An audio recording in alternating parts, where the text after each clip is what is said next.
Voltamos com o programa Retratos e hoje conversando com o oncologista, o doutor André Murat.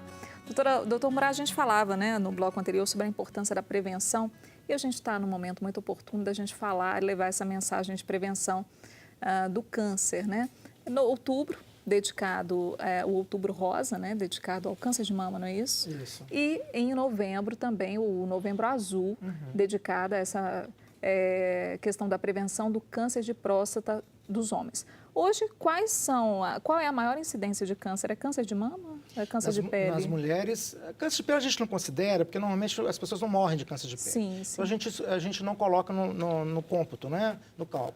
Basicamente, os homens, os cânceres mais comuns são próstata, pulmão, intestino e estômago. As mulheres brasileiras, mama, colo de útero, intestino, pulmão e estômago. Câncer de mama é um desafio tanto também aí para a oncologia, É um desafio tanto. E as pessoas acham, Adriana, que prevenir esses cânceres é complicado, depende de alta tecnologia. Não é verdade. A prevenção, o que é a prevenção? É você evitar que o câncer apareça. Hoje nós sabemos que praticamente 75%, 70% dos cânceres, eles são adquiridos com os maus hábitos de vida. Só 15% dos cânceres são geneticamente herdados. Isso já é comprovado? Já é comprovado. Inclusive, hoje nós conhecemos vários genes que causam alguns tipos de câncer. Mas isso não é o grosso. O grosso são maus hábitos de vida. Então, a vida moderna, ela melhorou muitas coisas, ela deu muito conforto para a gente, ela deu agilidade, mas ela provocou alguns problemas também. Por exemplo, a obesidade. As pessoas são cada vez mais obesas. A obesidade é diretamente relacionada a vários tipos de câncer, inclusive mama e próstata. A má alimentação, uma alimentação rica em gordura animal, proteína animal, excesso de caloria, alimentos industrializados, alimentos artificialmente conservados, alimentos salgados, defumados, embutidos, enlatados. E, por outro lado, uma alimentação pobre em fatores protetores, frutas, legumes, grãos, verduras, Então, essa má alimentação... O sedentarismo. E mais o sedentarismo, e mais o tabagismo, e mais o etilismo. Então, se nós pegarmos má alimentação, obesidade, tabagismo, etilismo, sedentarismo, nós temos aí praticamente 65% a 70% dos casos de câncer na atualidade. E essa má alimentação, essas questões todas, elas já começam a influenciar negativamente desde a infância. Então, nós sabemos hoje que a criança que tem sobrepeso, quando ela se torna adulta, ela já tem um risco maior para alguns tipos de câncer. Então, as pessoas tendo uma boa alimentação, fazendo exercício físico regular, não fumando, não bebendo, ou bebendo com extrema moderação e parcimônia, ela vai reduzir vários tipos, a possibilidade de ter vários tipos de câncer, incluindo esses principais, que você citou, mama, próstata, intestino, estômago. O estresse também é um fator de risco? Nós não sabemos, é possível, mas a ciência ainda não conseguiu comprovar cabalmente.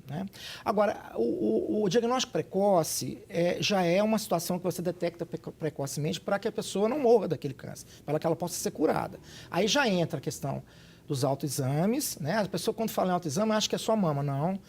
As pessoas têm que examinar os seus testículos, os homens, no caso, a sua pele, a sua garganta, principalmente fumantes, o seu pescoço, achar nódulo, por exemplo, na tireoide. Então, essa vigilância que nós temos que ter com nós mesmos, ela ajuda muito o médico. Muitas vezes, é o próprio doente que detecta algum nódulo. A gente se conhecer é importante, doutor Murat? Exatamente. E os exames de rastreamento. Então, você citou o câncer de mama. A mamografia é extremamente importante. Então, a mulher que faz a mamografia periodicamente, ela tem muito mais chance de detectar uma lesão muito pequena e ser totalmente curada dessa lesão. Mesma coisa, o câncer de próstata. Aquele exame que é chatinho, que os homens normalmente não gostam, até por conta de um falso machismo, o toque retal. É importantíssimo, não só para o câncer de próstata, mas para o câncer de borda anal, câncer de reto. 15% dos cânceres de intestino podem ser alcançados com o dedo do médico. Então, aquele exame é importantíssimo. A pesquisa de sangue oculto nas fezes, as pessoas esquecem, muitas vezes os médicos esquecem de pedir, que é um exame simples. A pessoa, como se fosse fazer um exame de fezes, ela colhe um pouquinho de fezes e o laboratório vai detectar se ela tem sangramento pequeno, que a pessoa não enxerga. Muitas vezes esse sangramento ainda não é nem um câncer, é um pólipo, por exemplo, que pode ser detectado e removido. Então, você previne o câncer através desse exame. Exames mais sofisticados. Por exemplo, colonoscopia, endoscopia, ultrassonografia, tomografia, mas isso é o médico que vai dizer. Para cada pessoa individualmente, se vai rastrear ou não com esses exames. Então, a visita ao médico periódica ela é importantíssima, porque essa questão de rastreamento é muito individual. Então, tem mulher que faz uma mamografia todo ano, mas morre de câncer de intestino, ou morre de câncer de estômago. Então, quem vai determinar que exame tem que ser feito de rastreamento é o médico que acompanha aquela pessoa. E os tratamentos hoje, eles estão muito evoluídos, né, doutor Murat? Eu digo no respeito à qualidade de vida do paciente, porque muita gente pensa que o tratamento do câncer, na verdade, ele tem esse lado também, né? Existe uma fase em que o tratamento, ele realmente, a pessoa precisa se dedicar àquele tratamento, mas hoje as coisas estão mudando, né? As pessoas, elas têm condições de ter a sua qualidade de vida fazendo o tratamento contra o câncer. Exatamente. Quando eu comecei a fazer oncologia, no final dos anos 80, era um dilema, porque os quimioterápicos, a gente já dispunha de quimioterapia, eles eram muito tóxicos e nós não dispunhamos de medicamentos que, por exemplo, evitassem vômito, ou evitassem diarreia, ou evitassem queda dos glóbulos brancos. Então, a morbidade, a toxicidade do tratamento era muito alta e a qualidade de vida era muito ruim. Isso mudou muito. Até porque nós temos hoje drogas de suporte, que a gente fala, né, para evitar náusea, vômito, diarreia, infecção, etc. E o tratamento mudou, houve uma mudança de paradigma. Hoje a gente não tem só quimioterápico. Qual é o problema do quimioterápico? Ele ataca as células tumorais, mas também ataca as células normais. Hoje nós mudamos, nós estamos cada vez mais tendo drogas que nós chamamos de alvo-moleculares ou alvo específicas. As drogas que atuam só na célula cancerosa, ou praticamente só na célula cancerosa. Por quê? Porque ela ataca defeitos genéticos e proteínas produzidas por esses... O câncer é um defeito genético, é uma mutação de genes que são responsáveis pelo controle da multiplicação celular. Então, se você tem mutação nesses genes, você tem produção de proteínas que vão provocar a multiplicação excessiva e o câncer e a disseminação desse câncer. Então, nós aprendemos a atacar esses defeitos. E nós já temos várias drogas. A tendência no futuro é que nós combinemos essas drogas entre si e abandonemos paulatinamente a quimioterapia, que é uma coisa ruim para o paciente. Mas é possível identificar esses defeitos? É possível. E esses defeitos, por exemplo, variam de pessoa para pessoa, de caso para caso? Varia de pessoa para pessoa e de câncer para câncer. Então, existe essa ideia atual que o oncologista vai trabalhar como alfaiate, por exemplo. O alfaiate, o que ele faz? Ele faz a roupa certa para aquela pessoa. Tem gente mais alta, mais baixa, mais gorda, mais magra, com perna mais curta, mais comprida. Então, nós vamos trabalhar o câncer individualmente, é chamado de oncologia personalizada. Esse é o futuro que está chegando. Para você ter uma ideia, o MD Anderson, que é o maior centro de câncer do mundo, ele recebeu uma doação de 100 milhões de dólares e ele construiu um prédio, eu até visitei há pouco tempo atrás, só para oncologia personalizada. Então, a pessoa chega, o tumor dela é retirado. Hoje, nem mais o tumor é retirado, nós tiramos as células que circulam, as células periféricas, a chamada biópsia líquida.